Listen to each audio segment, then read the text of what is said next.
San Francisco 49ers climb back to 2-2 on the season. A really important stretch of games coming up. We're going to talk about the young safety tandem for the San Francisco 49ers, why Wink wants more on today's Winky Wednesday episode of Locked On 49ers.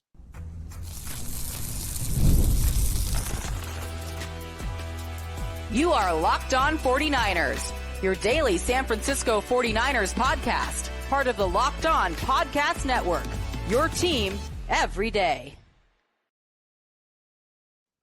Welcome to Locked On 49ers. Brian Peacock and Eric Crocker with you, as always, at BD Peacock, at Crocky209. Thanks, everybody, for making us your first listen here on the Locked On Podcast Network, your team every day. Special guest on this Wednesday episode. If you know, you know. If you're a everydayer, you know what time it is on Wednesdays here on Locked On 49ers. And if you're new, welcome to the program. Make sure you subscribe on YouTube or anywhere you are listening to this podcast. Today's episode of Locked On 49ers brought to you by FanDuel. Place your first $5 bet at FanDuel and you'll get started with $200 in bonus bets guaranteed. Just visit FanDuel.com to get started. And now let's bring on today's guest.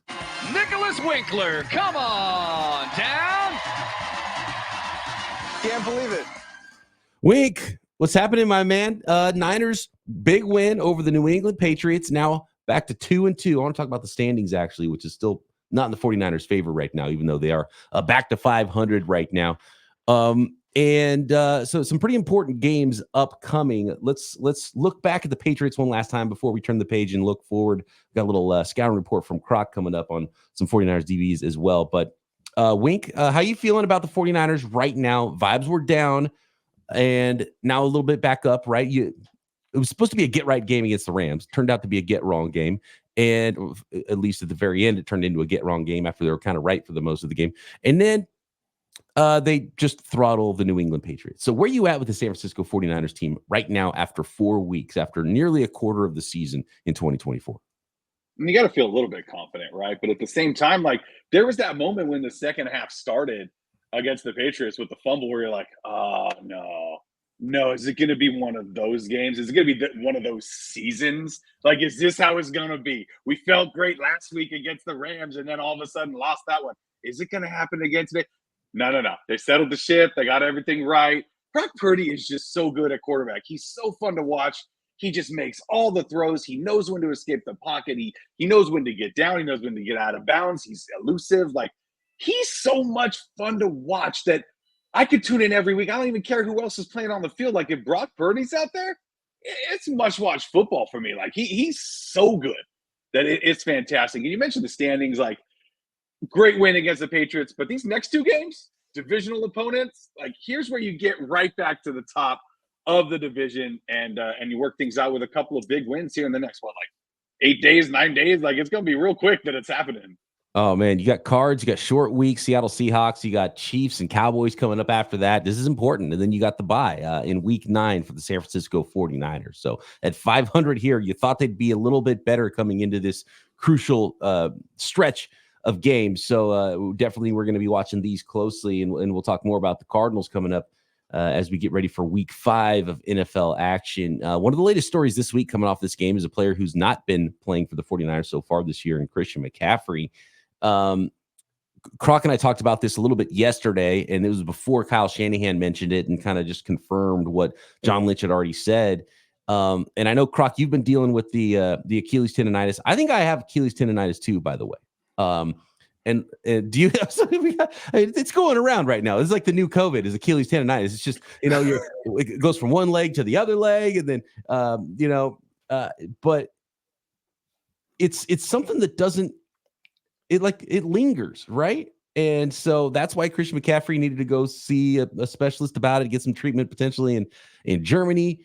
And Kyle Shanahan talked about how it was in one leg and then you overcompensate. So it was kind of in the other leg at times, but it's mainly just one leg. Don't really love the sound of that. What do you guys think about this Christian McCaffrey Achilles tendonitis and now in both legs and then going to Germany? And it's like, is he going to ramp up? Is he not going to ramp up? Is he going to be out for half the year, for all the year? Is he coming back? Like, really strange situation that doesn't seem like it has a lot of answers.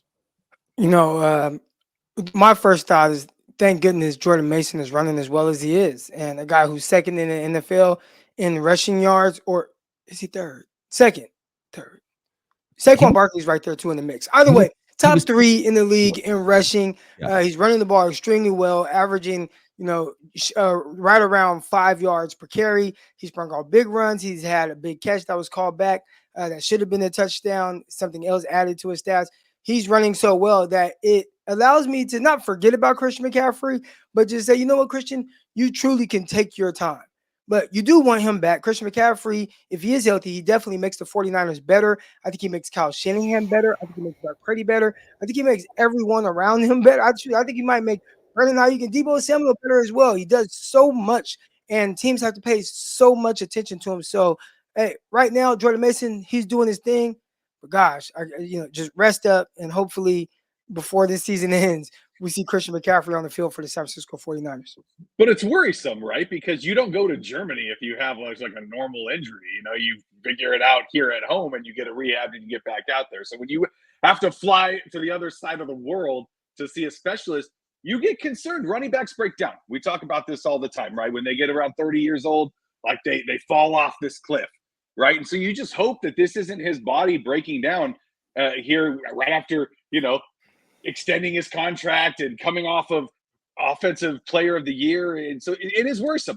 I'm terrified. But like you said, Croc, Jordan Mason makes it feel a whole lot better as a 49er fan. Hey, Peacock brought up something when the trade went down. And that was one reason why we weren't as high on it as others. It wasn't because we didn't think Christian McCaffrey is a terrific player. And clearly it's worked out very well for the 49ers.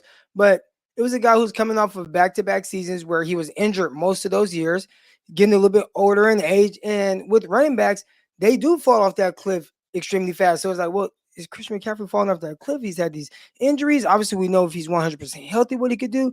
And then for a year and a half, he didn't miss a game for the 49ers. And he's awesome, and he's playing extremely well. So it definitely 100% justified the trade. But then now you're seeing, okay, these are things that happen to backs. And hopefully he has like a Derrick Henry resurgence, right? Like I thought it was over for Derrick Henry. I'm not going to lie. And you figure like, goes to Baltimore. Like that's a good spot for him. Maybe that'll work well. Then it's like, I'm just going to lead the league in rushing yards through the first quarter of the season. Whatever injuries he was having with his feet and whatnot that you thought would slow him down, it hasn't. And Christian McCaffrey, with his hard work ethic, maybe this Achilles tendonitis is something he can potentially bounce back from. And by the way, Derrick Henry is the only man in the league that's rushed for more yards than the Jordan Mason so far this year, thanks to his 100. Barkley right behind Mason? Yeah, Barkley, I believe, is probably third, unless anybody else from Monday Night Football jumped up there, but I don't think so.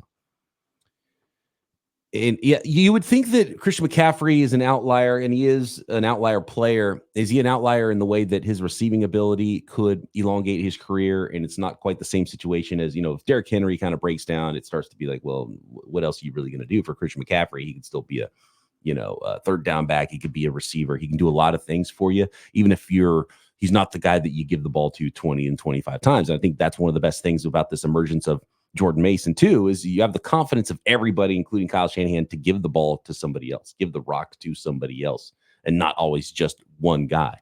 And so we'll see if Kyle Shanahan does that once Christian McCaffrey does come back. But I think one of the things that goes beyond we talked about this a lot, and the deal worked out for the 49ers because Christian McCaffrey's been awesome. But one of the things that's been created for the 49ers on their roster is it's getting a little bit of an older roster, and there's a little bit of a vacuum. You start to look, depth's a little light on the offensive line, defensive line. Oh no, where do you find your offensive tackles? Where do you find your pass rushers and your defensive tackles, your defensive ends? And there was a little bit of a vacuum created by spending a second, third, fourth, fifth round pick on a guy who's not playing football for you right now, spending 3 first-round picks and a third on a quarterback who's not playing football for you right now. You think about how many starters should the 49ers been able to get from 3 first-round picks, a second-round pick, 2 third-round picks, a fourth-round pick, a fifth-round pick. Starters, depth, even if you miss on half of those picks, that's a big difference to your roster, not being able to utilize those picks. And right now, 0 snaps to show for it on your current roster for the players that you utilized those picks for. So I know a lot of people say, whatever, blank them picks. But That's something that starts to show its head in the future. You don't feel it right away. You don't feel the losing 3 first-round picks in 2021. But in 2024, 2025, you start to be like, yeah, it'd been nice to have those first-round picks, and maybe we could start utilizing those players. I guess the best way to kind of sort that whole thing out, or the question I we should ask is, what Christian McCaffrey has done, which is being Offensive Player of the Year, helped the 49ers go to, have a deep playoff run, Super Bowl run. Is that better than 4 more starters than that depth? you couldn't gotten over that time? Than depth, yeah. Because again, you're not going to hit on every one of those guys, Right. but the 49ers have been good with getting starters, right? And the starter, there's definitely ranges of it. I saw someone call Achilles Witherspoon a bad pick. And I'm like, Spoon, he started a lot of games for you. Mm-hmm. He started a lot. And there were a lot of games he played well in, and there was some he didn't play well in. But as a draft pick and someone that played out his contract for you, to me, that was a good pick for the 49ers. Now, obviously, it didn't end the way you ideally would want, maybe, re-up in his contract, but he's gone on and earned multiple contracts with other teams. That's not a bad pick. So if you're telling me there's a couple of Achilles Witherspoon sprinkled in there, maybe maybe you hit big on one of those guys, and then another player is pretty good, and then there's 4 other guys that you missed out on drafting. Maybe they're just not great or don't pan out. But is Christian McCaffrey, because can't even include Trey Lance, is Christian McCaffrey worth 4 more starters that you potentially could have on his roster at various positions? And maybe the answer is yes, or maybe the answer is, well, if you didn't have Christian McCaffrey, you'd have a Jordan Mason type guy who is able to produce regardless. Well, it's crazy. I think it's easy. Go ahead, Wink. I think it's easy to say blank them picks, right? When you do fill in a roster spot with an undrafted free agent in Jordan Mason, a 7th round pick in Juwan Jennings, a 7th round pick in Brock Purdy, like these guys that are really showing up and showing out at late in the draft, or not even in the draft. Like when your front office can kind of fill those holes the way the 49ers have been so lucky to do it. But of course, Achilles Witherspoon, not a bad pick. You get a starter. Bad picks, Trey Lance, Reuben Foster. Like we could sit here and name a lot of bad picks for the 49ers that were just wasted or thrown out the window. Yeah, and like you want to even talk about 2nd and 3rd round picks. Forget like how hard it is to hit. The Niners have been really good in the 5th round for whatever reason, but 2nd round picks, 3rd round picks. You look at the 2022 draft, man, they snagged their quarterback to replace that problem of not hitting on Trey Lance, and so they found their quarterback with the last pick in the draft, the 7th rounder in 2022. But you look at the rest of that draft, 2nd rounder, Drake Jackson, not getting anything from him. Ty Davis Price, 3rd round, not getting anything from him. Danny Gray, 3rd round, not getting anything from him. So you trade all those guys for Christian McCaffrey? Yeah, you would. What's funny is if you said, hey, would you trade for Christian McCaffrey, but he's only going to give you a year and a half? You're going to trade all this for him and pay him top of the market money at running back? But you're going to go to the Super Bowl. That's what I'm saying. You'd be like, oh, no, that's the thing with running backs. We wouldn't want to do that. But then it's like, oh, but that part where he was playing was so good. And hopefully you still get that from Christian McCaffrey. But that's why it's not so easy. Even when you hit on the running back, you're like, oh, but then we don't want to give him all the carries. Oh, but then we don't want to pay him all the money. Oh, but then he's, is not a long-term. So there's just a lot that goes into those types of situations. Niners still have a good roster right now, but there is a little bit of a vacuum created from depth and needing some, especially the first rounders with Lance, like the high level. Like, where do you get tackles first round? Where do you get pass rushers first round? I think when the Christian McCaffrey trade went down, and I think it was ESPN who gave it like a C-, I think people assumed that they were saying like Christian McCaffrey is a C- player. Right. Yeah. And nobody's saying that. It was all about what you gave up for a player that was coming off of what he was coming off of and the position that he played, as opposed to Christian McCaffrey himself. And obviously it has been an A+ trade to this point, but now you didn't win the Super Bowl. So your results have been the same with Raheem Mostert, who you went to a Super Bowl with. Mm-hmm. And you see what Jordan Mason has been able to do in this offense so far. Again, you are better with Christian McCaffrey. How much better are you with him? I think that's the question. And again, are you 4 less potential starters?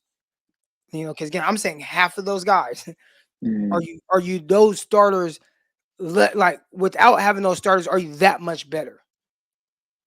And I think that's a tough question. Next, Wink wants more. We got the wink wish wash as well coming up. And Croc's been looking at the safeties, looking at the film a little bit. All that to come on this edition of Locked On 49ers.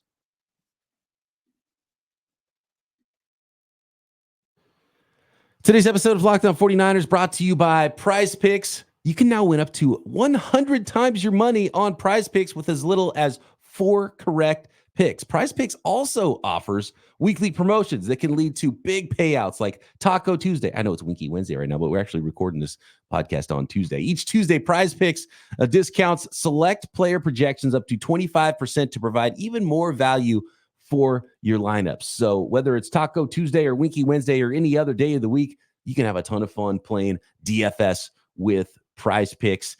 And, betting on 49ers on Prize Picks has been a pretty good proposition, going more than on Brock Purdy passing yards, more than on Jordan Mason rushing yards. And so if you think you want to keep that train going, just download the app today. Use promo code LOCKEDONNFL for $50 instantly when you play your first $5 lineup. Again, you download the app today and use code LOCKEDONNFL to get $50 instantly, win or lose, when you play your first $5 lineup. That is prizepicks.com.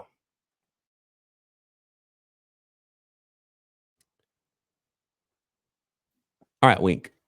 Actually, you know what? Let's go to Croc first. I want to know what Croc.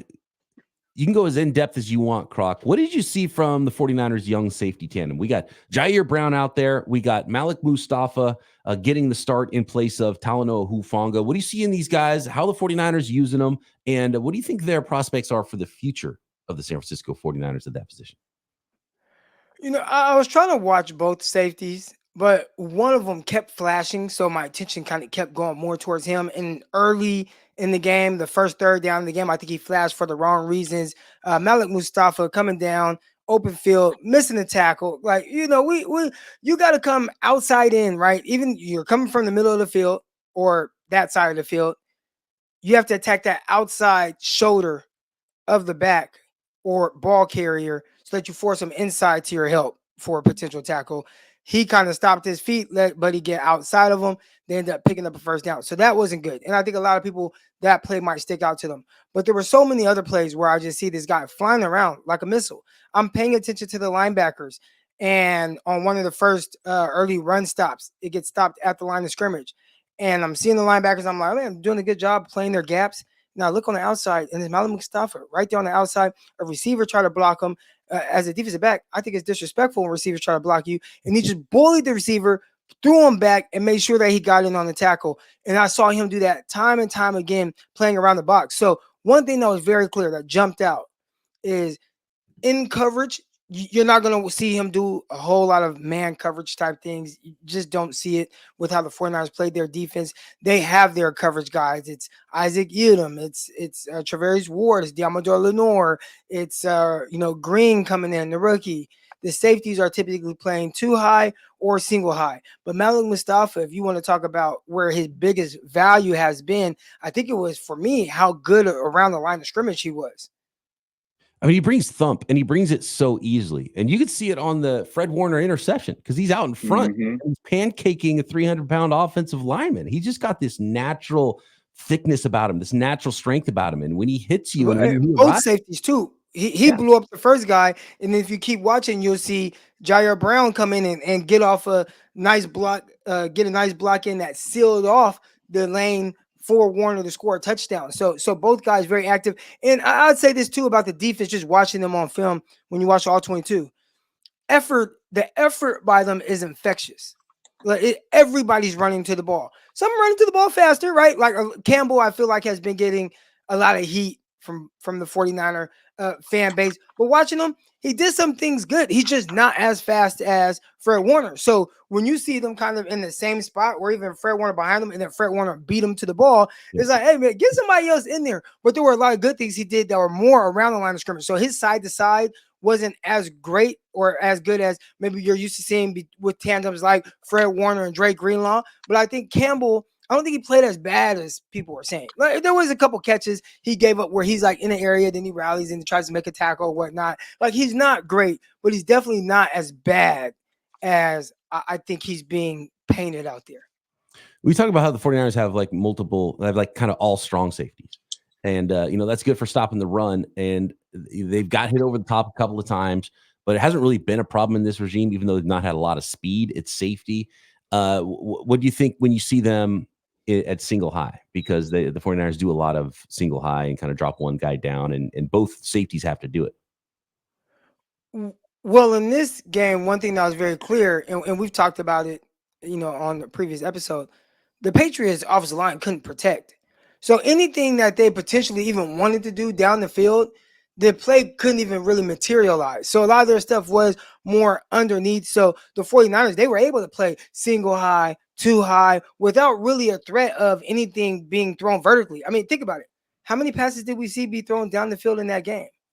So this was not a great game to watch the safeties and see, hey, how are they with this, helping with this? I will say this, Jair Brown did a really good job one time. He was the down safety and ended up being man on a slot receiver in space. The slot receiver ran a corner route, and he did a terrific job of being able to trail underneath that corner route in coverage. Essentially, it was man. You didn't see the 49ers safeties getting that type of position a lot, but on that one, I definitely noticed Jair Brown looked good doing it. But more times than not, they're just kind of off in space, keeping things in front of them. Two high safeties, single high safeties. When Mustafa is at single high, he's about 16, 17 yards off of the ball, so that he sees everything in front of him. And if he needs to rally down and make a tackle, he will. I thought Mustafa, even as a two high safety, did a really good job of when it's a run, he diagnosed it quick, and he was at the line of scrimmage in a hurry. So those were things that jumped out to me more than just a consistent pure coverage guy. Like if you're expecting Jimmy Ward, yeah, I don't know if those guys are that, and they don't get used the same way the 49ers utilized Jimmy Ward when he was a 49er. Mustafa's might be the fastest of the linebackers, even though he's the thumper, or of the safeties. Even though he's the thumper, I think as far as 40 times go, he might be the fastest guy too. And he does have some range, even though he's got a little bit of stiffness and thickness about his frame. I like Mustafa. I think he's going to be a really good player for the 49ers. And so we'll see what that starting tandem looks like long-term for the San Francisco 49ers. Next, Wink wants more. Looking ahead to the Cardinals here. And by the way, Croc's assignment was safeties this week. I think he's going to be watching a lot of number 0 rookie corner Renardo Green, who, by the way, got more snaps than Isaac Yedem this week. So next week, I think the Crocker report, Crocker's Corner, as it is sometimes known, is going to be about maybe Renardo Green a little bit next week. So stay tuned for that one. Next, Wink Wish-Wash, special teams report from Mr. Nicholas Winkler. And let's look ahead to the schedule for the San Francisco 49ers. Today's episode is brought to you by FanDuel, America's #1 sportsbook. NFL fans can get a big return right now on FanDuel because you can get $200 in bonus bets to play with. Guaranteed. All you got to do is place your first $5 bet, and whether you win or lose on that bet, you're going to get $200 extra to play with at FanDuel and potentially bet on maybe the favorite right now to win Defensive Player of the Year in Mr. Fred Warner, San Francisco 49er, and a whole lot more. Niners, Cardinals, all the weekly lines, season-long bets, tons of prop bets, and not just NFL football, every sport out there. You can find that action at FanDuel. And when you get a hunch in the middle of a game next Sunday, you want to check out the latest stats. You want to view live play-by-play. You can find so much more on the same page where you're placing your bets at FanDuel.com. So download the app and get America's #1 sportsbook, or go to FanDuel.com. That's FanDuel.com.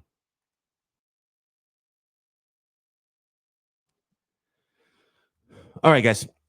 Wink. Let's get your Wink Wish-Wash. And what do you think about the 49ers special teams? It's been a little bit up and down this year. Where are we at with the special teams? Because you are our resident special teams guru. Yeah, obviously coverage hasn't been great. You can see it with the naked eye. Punt returns, a couple kick returns too, where you're like, oh, that was close.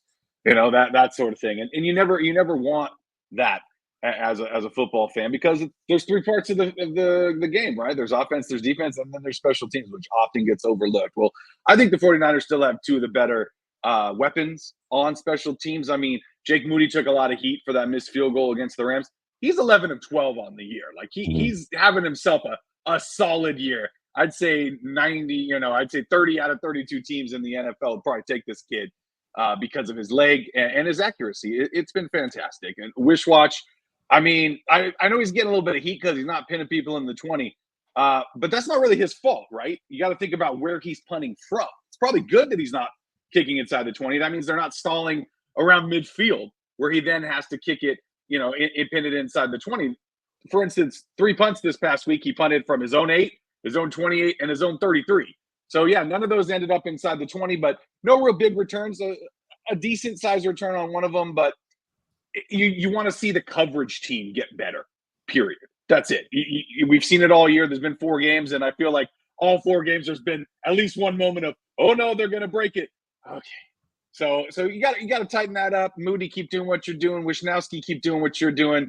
I don't think it's too big of a concern right now. And don't fumble kickoff returns either. I mean, that's obvious. Don't run into your own guy and drop a thing. Like is that the next butt fumble? Like it's the back fumble or the hip fumble. Early returns on Isaac Guerrero. Maybe not the greatest vision. But you got to understand that Kyle trusts him, right? Because he fumbles on special teams. And then shortly thereafter, he's in the backfield taking a handoff. So he didn't get in the doghouse immediately. So is there just nobody else? Is that why he's doing that? This might be like the Brandon Aiyuk year 2 thing where it's like you're like, oh, this guy's breaking out. He's and then Kyle Shanahan's like, actually, I wouldn't have played him if I didn't have to, but there's injuries, and so that might be where Isaac Guerrero is right now. We'll see. Speaking of Aiyuk, though, Wink, you want more for the $30 million man? Who doesn't want more from a $30 million man? You want to get paid like you're a top receiver in the NFL? Here are your catches through 4 weeks, Aiyuk. 2, 5, 4, 2. Not great. He hasn't gotten over 50 yards in a game. Dropped a touchdown in the first game of the season that everybody remembers. Like, this is a guy that talked all offseason about how he's the man. He should be paid like the man. He's not playing like the man. All the credit to Christian Gonzalez in this past game. He is one of the top corners in the NFL. It's like Patrick Surtain, Christian Gonzalez, right? So he was on Aiyuk a lot in this game. But if you're making $30 million a year, you should be beating the best guy on their defense, period. Or you shouldn't be getting paid $30 million. It's frustrating as a fan, to say the least. Croc, you think it's all on Brandon Aiyuk? Because I know we've talked about this a little bit. I think we all know my stance. I think the audience that listens to this knows my stance. Yes, you can ask him to, hey, line up, beat this guy here and there. But I don't know if you can ask any receiver to just line up and beat a defensive back for an entire game. You have to do more to help him beat that guy.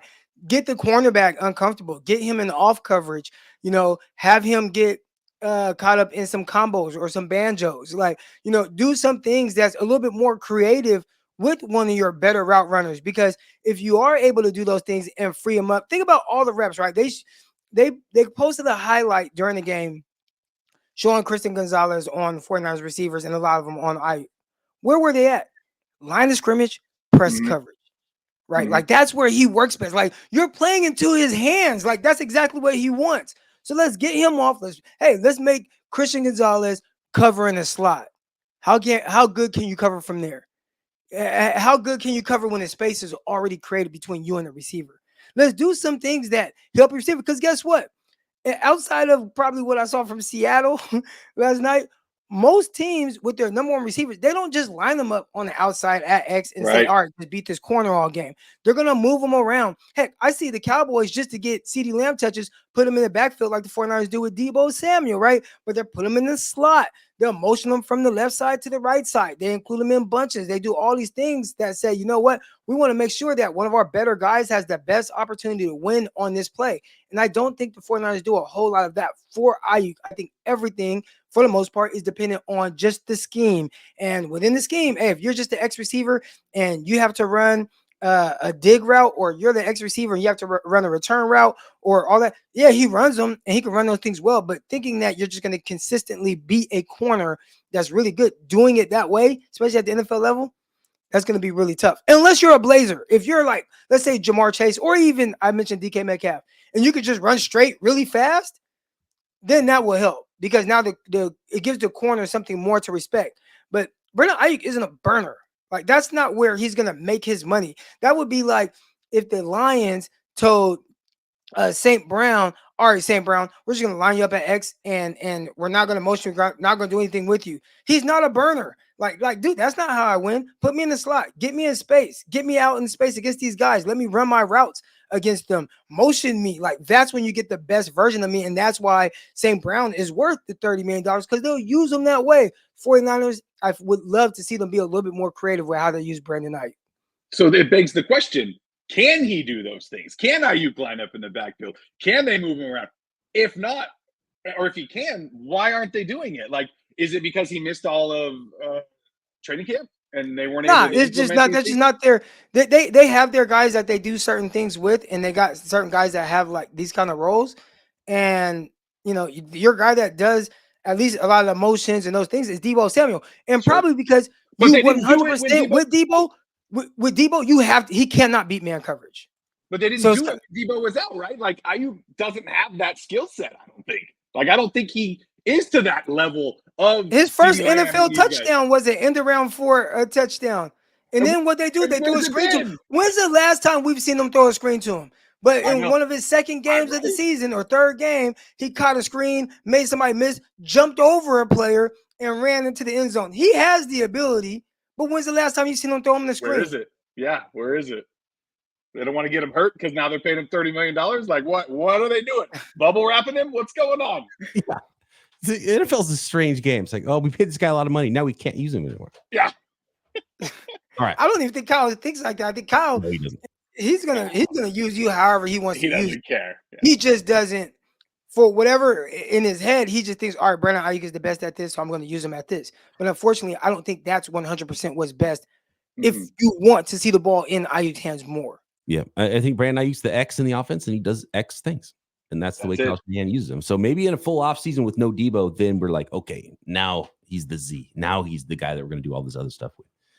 But right now, we're not seeing that. And he didn't have training camp, which hurts with timing and everything with Brock Purdy. And so it does feel a little bit off with Aiyuk, even beyond all the other stuff. End of the game, and I don't know if this is like an offensive coordinator thing, but end of the game last night, watching the Seattle Seahawks against the Lions on the play that was picked off in the end zone, Geno threw an interception at the end.